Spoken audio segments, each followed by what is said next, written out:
Oi pessoal, sejam todos muito bem-vindos. Eu me chamo Charles Henrique e queria conversar um pouquinho com vocês aí sobre esse projeto pessoal que eu estou tentando tocar, que na realidade vai ser um passeio aí sobre os assuntos relativos à matemática elementar. Bom, a gente precisa começar de algum lugar e justamente por conta disso eu escolhi como tema para nossa primeira conversa noções sobre conjuntos. É importante destacar que eu não tenho interesse de ser extremamente formal com alguns conceitos matemáticos e tampouco abstrato. Justamente por conta dessa diferença entre formalismo e o meu real objetivo aqui, eu vou tentar abordar os temas de uma maneira um pouquinho mais aplicada, um pouquinho mais didática e às vezes até mesmo um pouquinho mais generalista do que usualmente a gente consegue conceber. Bom, para essa nossa primeira conversa, eu gostaria de falar sobre noções primitivas, representação, pertinência e curiosidade. Bom, quando a gente está nesse início de contexto, né, quando a gente vai começar a nossa primeira conversa sobre conjuntos, eu gostaria de fazê-lo da mesma forma que eu faria se estivesse numa classe presencial. E seria com uma pergunta um tanto quanto capciosa. Esta seria: o que é uma reta? E por que essa pergunta é capciosa? Bom, veja bem, eu tenho certeza que todo mundo aqui sabe o que é uma reta. Como assim o acusaríamos se estivéssemos presencialmente? No entanto, observe que quando você começa a tentar formular palavras para definir o que é uma reta, você não vai conseguir. E não vai conseguir justamente por um ponto importante. A reta, ela dispensa definição. E veja bem, existe uma diferença entre dispensa definição e carece de definição. Repare que todos sabemos o que é, e não obstante não há necessidade de defini-la. Justamente por conta disso, a gente chama de uma noção primitiva. Portanto, em matemática, noções primitivas são noções que vão dispensar definição, e no entanto sabemos do que se trata. Agora, se a gente não consegue definir uma reta, o que a gente pode fazer? Bom, repare que, num primeiro momento, podemos apresentá-la num formato geométrico, desenhando-a. Podemos dizer que essa reta ela possui infinitos pontos. Podemos ainda dar um nome a ela, como, por exemplo, essa é a reta R. Agora, repare que a gente não definiu. A gente, na realidade, está fazendo algumas observações e comentários. Mais importante do que isso, a reta é um conjunto. Aliás, se a reta é uma noção primitiva e a reta é um conjunto, em outras palavras, a gente pode dizer também que o conjunto é uma noção primitiva e, portanto, dispensa a definição. Da mesma forma, essas três relações elas são muito importantes: conjunto, elemento e pertinência. Para nós aqui, para essa nossa primeira conversa, vamos tomar todas como noções primitivas e, portanto, a gente não vai tentar começar alguma discussão filosófica para dizer o que é o que adequadamente. O que a gente vai fazer, na verdade, é estudar um pouquinho a relação que essas três noções primitivas têm entre si. Bom, então se não vamos começar nenhuma discussão filosófica, vamos partir de cara para a representação. Como que eu faço para representar um determinado conjunto? Veja, num primeiro momento, se a gente quer dar um nome para esse conjunto, a gente faz da seguinte forma. Usualmente, escolhe-se uma letra em maiúsculo para definir o nome de um conjunto. Então, por exemplo, nesse primeiro caso aqui, eu posso dizer que esse conjunto ele recebeu o nome de T. Portanto, T é esse conjunto aqui.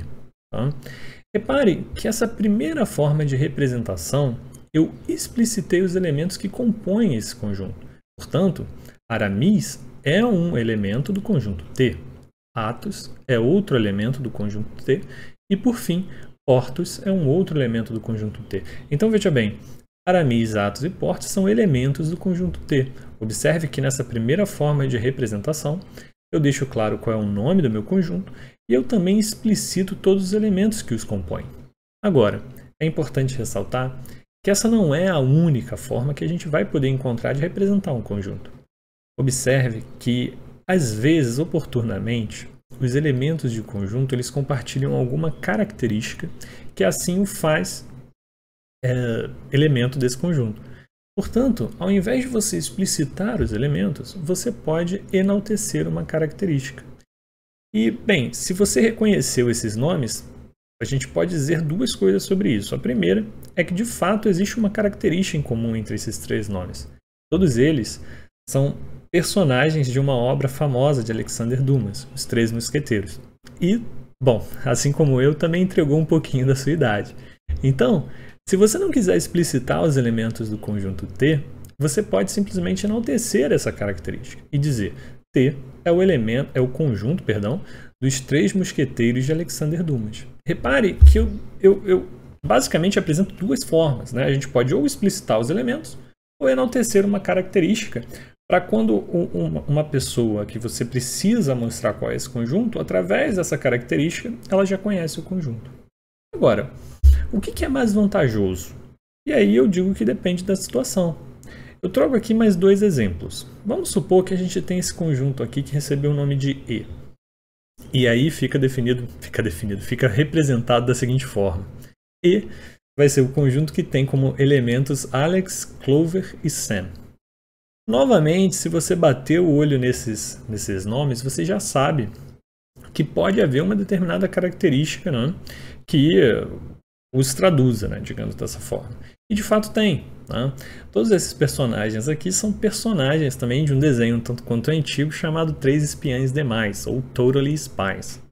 Então a gente pode representar de duas formas. Eu posso dizer E é o conjunto das Totally Spies, ou eu posso dizer E é o conjunto, né? E aí eu explicito, eu deixo à amostra os elementos Alex, Clover e Sam. Da mesma forma, eu posso dizer que S é o conjunto da Sociedade do Anel, ou explicitar os elementos. S vai ser o conjunto que vai, né, ter os elementos Aragorn, Boromir, Frodo, Gandalf, Gimli, Legolas, Merry, Pippin e Sam. Repare que ficou um tanto quanto taxativa essa pronúncia. E isso porque a gente tem um número considerável de elementos. E é aqui que a gente faz a distinção. Repare que não existe um certo ou errado quando a gente fala de representatividade. Na verdade, o que existe é o que é mais adequado, digamos, para um determinado contexto. Então, por exemplo, se eu tenho só 3 elementos, repare que explicitar os elementos não é nada muito cansativo. Agora, quando a gente está falando de 9 elementos, eu posso buscar, né, representar esse conjunto por uma característica. Agora, é importante ressaltar que essa característica ela se faz válida quando você, teoricamente, é algo que resuma bem, né, o conjunto desses elementos. Beleza? Bom, depois disso, a gente também pode tecer um comentário sobre a noção primitiva de pertinência e como que você vai relacionar ela, né, com elemento e conjunto. E é basicamente quando você consegue constatar que um determinado elemento ele de fato pertence a um determinado conjunto. Então, por exemplo, vamos imaginar que agora a gente tem um conjunto C. E esse conjunto C ele é formado pelos elementos Bill, Beverly, Richie, Eddie, Ben, Mike e Stanley. Em outras palavras, a gente também pode representar esse conjunto por uma característica. Se você notou qual é essa característica, na realidade a gente está falando do conjunto Clube dos Otários, que vem do livro It, a Coisa, de 1989. Portanto, você pode destacar que Bill, né, é um elemento de C. Logo, Bill pertence ao conjunto C. No entanto, Pennywise, a gente pode repassar esse conjunto C várias vezes e a gente ainda não vai conseguir ver, né, o elemento Pennywise, ou seja, ele não pertence ao conjunto C, ele não é um elemento de C. Então, duas constatações elas podem ser feitas aqui. Bill pertence ao conjunto C e Pennywise não pertence ao conjunto C. Repare que quando em matemática, a gente vai buscar maneiras de resumir uma determinada expressão, porque matemática nada mais é que uma linguagem. E aí fica um pouco cansativo você ter que ficar escrevendo toda hora, usando as palavras, né, do nosso português. Ao invés disso, a gente adota um certo símbolo, né, para poder traduzir esse pensamento com um pouquinho menos de esforço. Portanto, quando você tem Bill pertence ao conjunto C, uma forma matemática de expressar esse raciocínio seria Bill, e aí você tem um símbolo de pertinência, tá, acusando que a pertinência é verdadeira, ao conjunto C. Bom, E a negação seria, né, basicamente que um determinado elemento ele não pertence a um conjunto. E aí o símbolo adequado seria esse aqui. Repare que essa simbologia, essa relação, ela serve para facilitar um determinado tipo de afirmação, ok? E é basicamente o que é, né, uma relação de pertinência. Finalmente, eu gostaria de pontuar algumas curiosidades que são muito importantes por dois motivos. O primeiro é para quem gosta de matemática. E o segundo, certamente, é quem precisa estudar um pouco de matemática para, de repente, fazer uma prova. Tá? E que curiosidades são essas? Bom, eu posso dizer o seguinte, tá?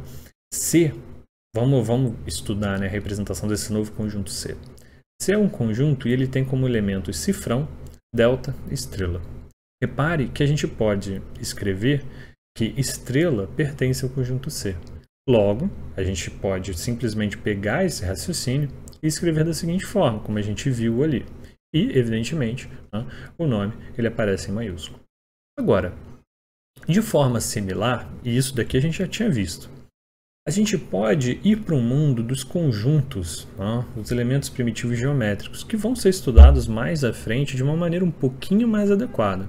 O que eu estou tentando mostrar para vocês é que tudo que a gente viu de forma generalista também é um tanto quanto aplicado no caso geométrico. O plano π, por exemplo, é um conjunto, é uma noção primitiva o plano. E D é um ponto que pertence a esse plano π. Portanto, você pode simplesmente escrever que o elemento D, como ele está, né, no plano, ou seja, ele pertence ao plano, você pode escrever que D pertence e aí vem o nome do conjunto. Essencialmente, quando a gente fala de planos, usualmente é uma letra grega. Tá? Então, se o nome é plano π, escreve-se D, relação de pertinência afirmativa, π. Agora, quando a gente vai para a reta, observe que você pode ver que esse ponto A ele pertence à reta. Logo, A pertence à reta R. E costumeiramente os nomes, né, que são dados a algumas retas, eles quase sempre são nomes em minúsculo. Tá? B, claramente, ele não pertence à reta R. Portanto, a negação, né, ela deve ser constatada. B, relação de pertinência em negativo, né?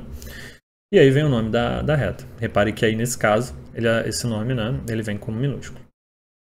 E uma outra curiosidade, e ela é um tanto quanto importante porque eu já vi cair em alguns vestibulares, sobretudo em questões de verdadeiro ou falso, é que um conjunto ele pode possuir outro conjunto na condição de elemento. Tá? Repare que a gente ainda não está falando de subconjuntos ou a relação de inclusão. Tá? A gente está falando ainda na relação de pertinência. Então, por exemplo, eu vou passar para esse exemplo mais literal e depois a gente vem nesse exemplo que eu acho que vai ficar um pouco mais didático dessa forma. Vamos imaginar que a gente tem o conjunto S, tá? E aí você tem como elemento alfa, beta, gama. E aí repare que você tem, né, um outro conjunto aqui dentro, né, que é o conjunto dos elementos que são formados por delta e epsilon. E depois você tem o zeta como elemento novamente. Então repare que você pode dizer que alfa, beta, gama e zeta pertencem ao conjunto S, porque eles estão aqui, alfa, beta, gama e zeta. No entanto, você não pode escrever delta e epsilon pertencem a S. Por quê? Porque essencialmente eles não pertencem. Quem pertence é o conjunto delta e epsilon. Ou seja, esse símbolo aqui todo ele aparece como elemento. Agora, isso de fato faz um sentido quando você olha, né, do ponto de vista aplicado. E aqui eu trago um exemplo que vem no livro do IESE, que diz o seguinte: o conjunto das seleções que disputam um campeonato mundial de futebol é um conjunto formado por equipes, que, por sua vez, são conjuntos de jogadores. E de fato é verdade, você pode dizer, olha, o conjunto das seleções que vão disputar num determinado grupo da Copa do Mundo, por exemplo, Brasil, Argentina, Itália e Espanha. Tá? Agora, repare que você pode dizer, né, Brasil, Argentina, tá? Itália e Espanha. Ok, agora você não pode dizer Brasil, Argentina, Itália e Daniel Torres, tá? Por exemplo, um jogador. Né? Fica estranho. Por que fica estranho? Porque essencialmente esse jogador ele poderia, né, estabelecer relação de pertinência com a seleção da Espanha, mas ele não entra no conjunto em si. Entendeu? Justamente por conta disso, você pode representar sim um outro conjunto como elemento de um determinado conjunto, como mostra aqui de forma literal, tá bom? Agora, você não poderia falar que dentro desse conjunto, né, das seleções que vão disputar a Copa do Mundo, o elemento Messi faz parte. Não, mas ele faz parte da seleção argentina, ok?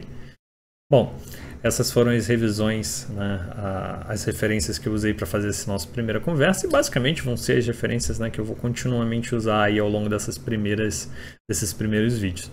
Muito obrigado por toda a atenção, e se você gostou aí dessa nossa primeira conversa, não deixe de comparecer de novo, né, para assistir as próximas. Muito obrigado, e é isso aí. Forte abraço.